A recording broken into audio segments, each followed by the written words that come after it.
WNST, Towson, Baltimore, and WNST.net. Certainly a good news final late into the night in double overtime for the Washington Capitals on Tuesday night. The Wizards lose, the Orioles lose, but Tuesday was a monumental day for anyone that loves the Baltimore Ravens in town. It was the first chance to hear from Joe Flacco, to hear from Eric Weddle, certainly the first chance to hear from Michael Crabtree in front of the media as well.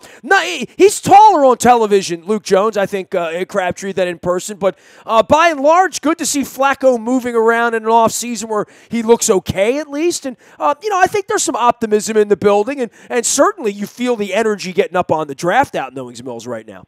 Yeah, there should be. If there isn't optimism this time of year, then there's some major things wrong with your organization. If the Browns can be optimistic, so can you.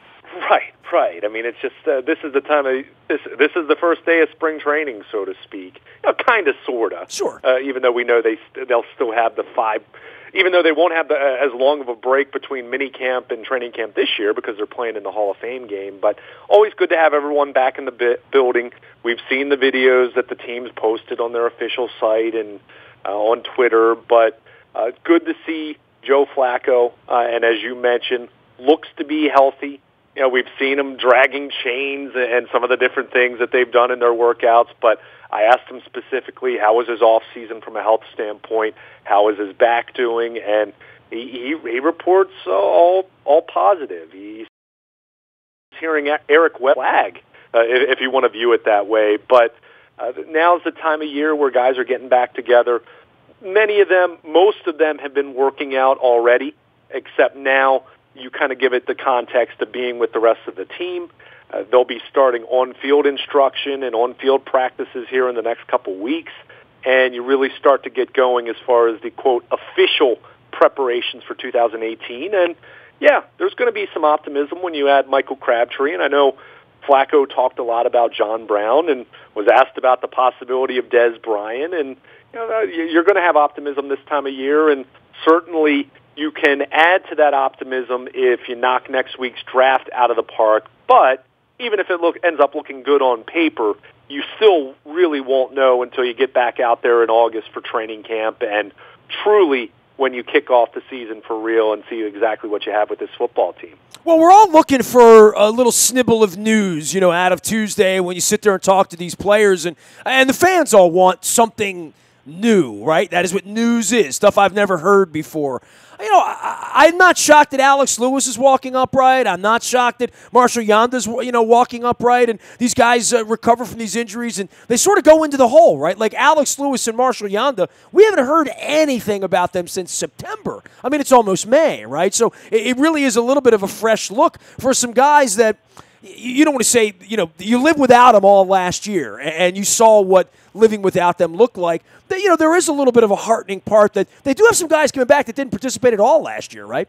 Yeah, I mean, you have to have some optimism that the injury situation is going to be better. I mean, if you look at some of the different metrics out there, I know Football Outsiders does an adjusted games lost list every year, and I think the Ravens were 5th or 6th worst in the NFL in terms of the number of games they ended up losing from starters, from key backups, real players. I really don't like citing just strictly the number of players on injured reserve because the Ravens had guys like Brandon Kublano and some other guys who never would have even made the roster but got hurt during training camp and ended up on IR.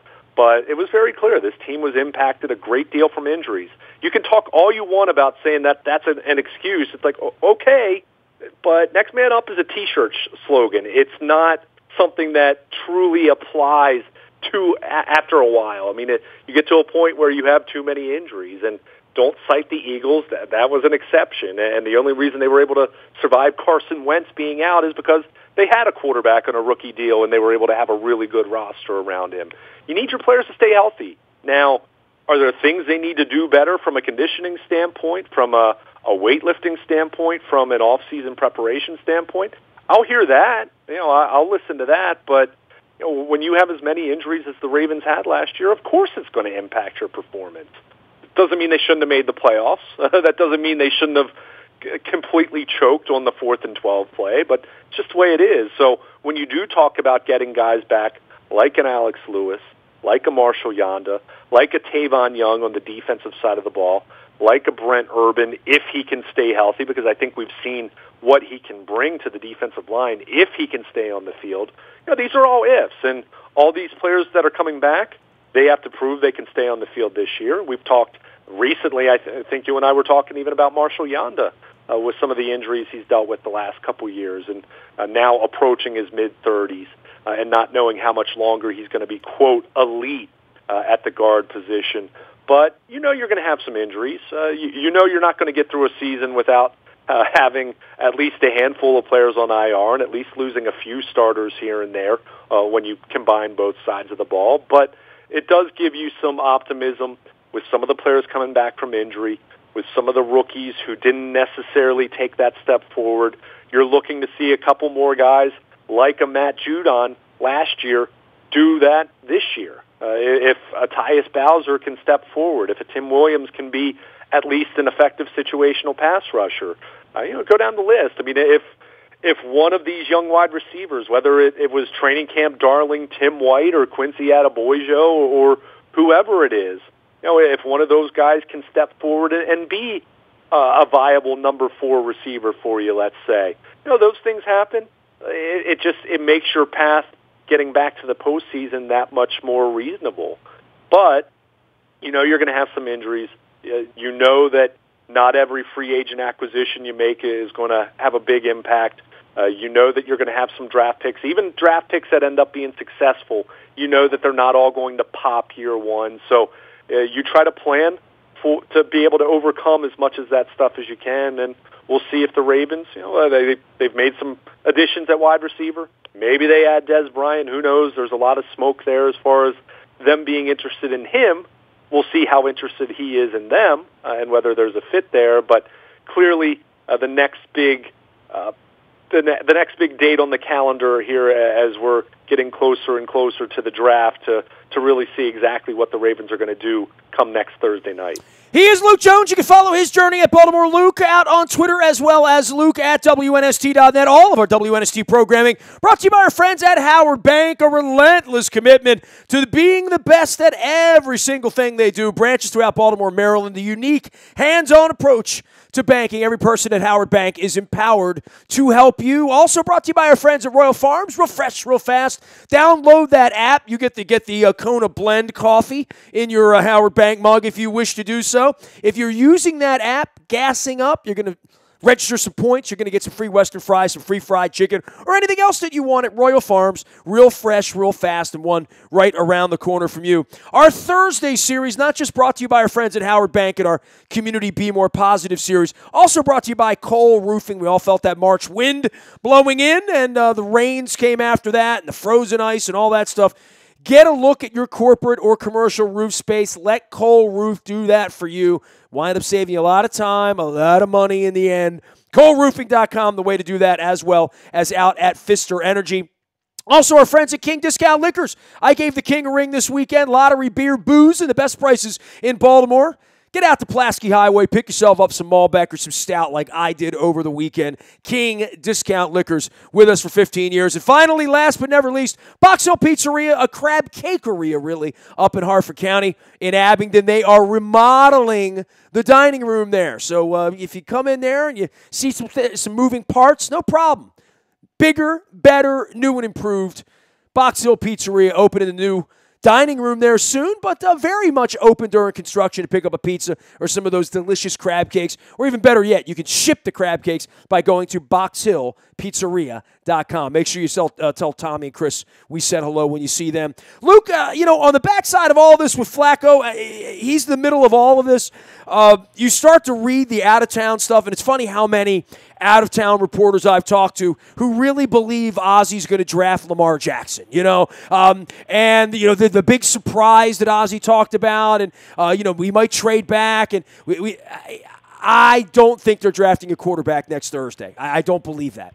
To me, it just doesn't jive with where they are from a standpoint of looking at the rest of the organization. I mean, you have a coaching staff that's coaching for their jobs. I mean, I think John Harbaugh would even acknowledge that at this point, even if he's not going to say that publicly, that he doesn't view it that way. But he knows they can't miss the playoffs again this year. I mean, Steve Bisciotti already acknowledged at the State of the Ravens press conference that he did at least consider changing head coaches. So it just doesn't jive with me that you have a general manager in his final season. We know Eric DeCosta is taking over next year. He might be hiring a new head coach 10 months from now, so I don't see why you would draft a quarterback now, considering those circumstances, considering the fact that one of the big benefits of the modern NFL in drafting a quarterback, assuming you hit on that quarterback, and we know that that's not a guarantee whatsoever, is you get the benefit of having a quarterback on a very cheap cap number. If you draft a quarterback now, Joe Flacco's still on the football team this year, and even next year, if you make him a post-June 1st cut, you're still talking about a lot of dead money on the next couple caps, next year and even the year after that if he's a post-June 1st. So you kind of lose the potential advantage that you gain of drafting a young quarterback. So I still would be very, very surprised. I do think there is enough smoke out there to at least consider it. I mean, Albert Breer, who has typically been pretty well connected, he's been someone who's put out a lot of information about Eric DeCosta being courted by other teams in the past, which might tip you off right there as far as maybe who some of his connections are. I don't know, but these aren't just internet draft pundits who love watching the draft, love watching film, love to put together mock drafts. These are respected reporters, some of them saying that the Ravens could draft a quarterback. So I still think it feels much more smokescreen to get teams to either trade up ahead of the Ravens or trade with the Ravens to move up and maybe take Lamar Jackson or another player that they might highly covet. But typically that's kind of the quarterback conversation, and I still think that's what it ends up being at the end of the day because it just doesn't make sense. You're going to draft a quarterback this year for when you have other needs on your football team, and then you're going to fire John Harbaugh potentially if you don't make the playoffs, and then you're going to have a new general manager, even though DeCosta's clearly involved right now. Just the timing just doesn't make sense there. It just doesn't add up for me. And like I said, you would kind of lose 2 years of the rookie contract really having that cap advantage because Flacco's still going to be on the books. So I'm still not buying that. I don't think it's a 100% impossible, but I still think it's very unlikely that they're going to take a quarterback unless they truly are just over the moon in love with Lamar Jackson. And like I said, if they are, he better be the real thing because they're kind of punting on this year if that happens. And like I said, from a cap standpoint, you're really not getting that advantage with him over the next couple years because Flacco is still going to be there, at least from a cap dollars standpoint. Yeah, he is Luke Jones. He is Baltimore Luke at on Twitter and Luke at WNST.net as we all get prepared for the draft next Thursday, next Friday, next Saturday. I don't put a lot of stock in who's here and who's not in OTAs and whatnot, especially when the Players Association locks these guys out for a couple of months and makes sure that they're not around. Any thoughts about off-season stuff here that feels or smells or looks different to you? I know Terrell Suggs was around a ton last year, and the team was very complimentary of that. Flacco's kind of always around, as is Weddle, and they had some fun with the cold weather and whatnot. I do love that the Ravens have been a franchise here for 22 years that most of their guys do show up this time of the year, right? Like, maybe not Ray Lewis back in the day at the end or, a star player here and again or a guy with 5 kids or whatever. But the building tends to be as crowded as most buildings around the league this week. People are excited about coming back to work, and people really do like working for the Ravens. I mean, even when the guys leave, they don't ever come back and say, I hated being a Raven. That's one thing the organization really has going for it. Yeah, I suppose. I mean, I'm pretty unmoved about stuff this time of the year. I mean, I think most of the teams around the league, even though we know this stuff is voluntary, it's not really, other than for the Terrell Suggs of the world, or if you have a big-name player that's on a contract that's well below market value and he's trying to send a message. For the most part, beyond those very small subsets, everyone else is expected to be there, and I think that's fairly typical around the league. And I'm not saying it as a criticism of the Ravens. I just think, the O part of it's not really optional, right? Yeah, like, really. I think that part of the narrative is pretty much mix and match around the league. I think you can kind of plug and play any team and say things along that nature. I mean, as far as players having a good experience here, yeah, I mean, there's value to that. But at the same time, players also want to win, and I'm sure there's some players who aren't going to speak out against the Ravens, but there's probably been some players over the last couple of years who have been frustrated by the fact that they haven't won. I mean, take a look at the deal Mike Wallace took to play in Philadelphia. I'm not so sure the Ravens didn't at least offer him that much. From what I understand, the Ravens were offering as much, if not a little more, than what Michael Campanaro got with Tennessee. So, so there's going to be examples of some guys that have been frustrated. It's probably more so on the offensive side of the ball. But yeah, I mean, this is still a healthy environment. I think this is maybe not the free agent destination it was 5 years ago, but I think it was pretty clear with the way they were able to bring in Michael Crabtree as quickly as they did that they can still entice some players. Now, does that mean they're going to land Des Bryant? I don't know. I mean, we'll see how it plays out. He's been pretty tight-lipped as his camp as far as specifics, as far as being interested, other than playing the Cowboys this coming year, which the Ravens can't offer. So I was shocked that Flacco wanted to talk about him as much as he did, right? Not really. I mean, look, we've talked about this a lot. Joe's not a dummy. Joe knows that they've done a really poor job putting talent around him. I mean, they just have. And anyone who wants to beat up Flacco and criticize him and say that he hasn't played up to his contract, look, he deserves some criticism. He hasn't played well the last few years. He's had some injuries that have impacted his performance, which doesn't give him a pass.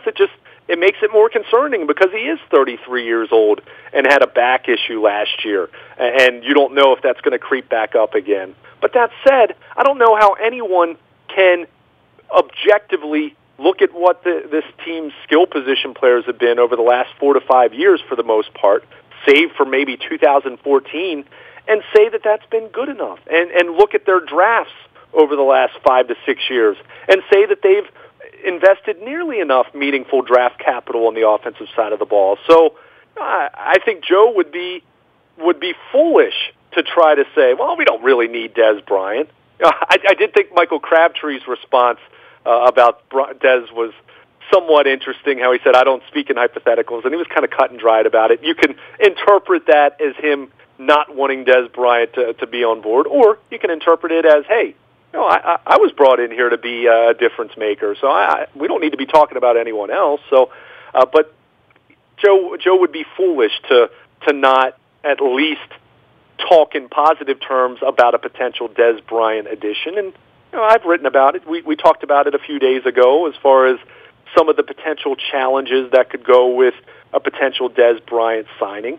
As far as how high maintenance he's been at times and how mercurial he's been at times, and the fact that he's a similar type receiver to Michael Crabtree, and you wouldn't have a whole lot of speed on the field, but he's also made a lot of plays, and Flacco right away drew the comparison of Des Bryant being the kind of guy that could have an impact like an Anquan Boldin did 6 years ago. So, I don't think it was all that surprising, but it was very clear that I would think Joe would be a big fan of Des Bryant coming in. And let's face it, and whether you're the biggest Joe Flacco supporter in the world and think that there's no chance that they're drafting a quarterback in the first round and think that so many of their issues have been out of his hands, or whether you're one of Flacco's biggest detractors, this is very much a pivotal year for him. This is as pivotal of a season as he's had since his contract year, since going into 2012, the final year of his rookie deal.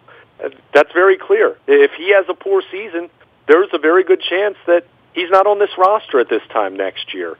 But if he bounces back, that's the path for him to be the leader of this football team for another 2 or 3 years, and holding off on drafting a quarterback beyond a backup type. So this is a really important year for Flacco. So of course he's going to want as much help as he can get at this stage of his career. All right, well, there's plenty of football to talk about around here as we get ready for the draft next Thursday night. You can find Luke In the buyatoyota.com audio vault 24 hours a day. All of our pieces are there. Orioles, Ravens related, lots of cap stuff in there, and lots of NFL draft stuff getting you ready for the week. It's all in the buyatoyota.com audio vault, but you can listen live anytime you want by downloading the TuneIn radio app. Don't forget, our morning newspaper ships to your email inbox each and every morning at 7 a.m. It's all brought to you by Planet Fitness and PlanetFitness.com, where it's still $10 a month. And, of course, the Maryland Jockey Club entries now a part of our morning newspaper. They are racing the Tessio at Laurel this weekend. That is a Preakness prep. A lot of these horses will be in the Preakness 1 month from now. And, of course, the Derby a couple of weeks out. I will be taking my wife down to Laurel for the Derby day on the 5th. And, of course, we'll be out at Pimlico on the 19th. The Pink Festival is the 18th, the Black Eyed Susan. Learn more at WNST.net. Click on the entries out of the front of our website. I am Nestor, nasty at WNST.net finds me. We're on Facebook, Twitter, LinkedIn, Snapchat, Instagram, streaming live on our Facebook, as well as our YouTube WNSTV channel. We are WNST.net, AM 1570, and WNST Towson, Baltimore, and we never stop talking Baltimore sports.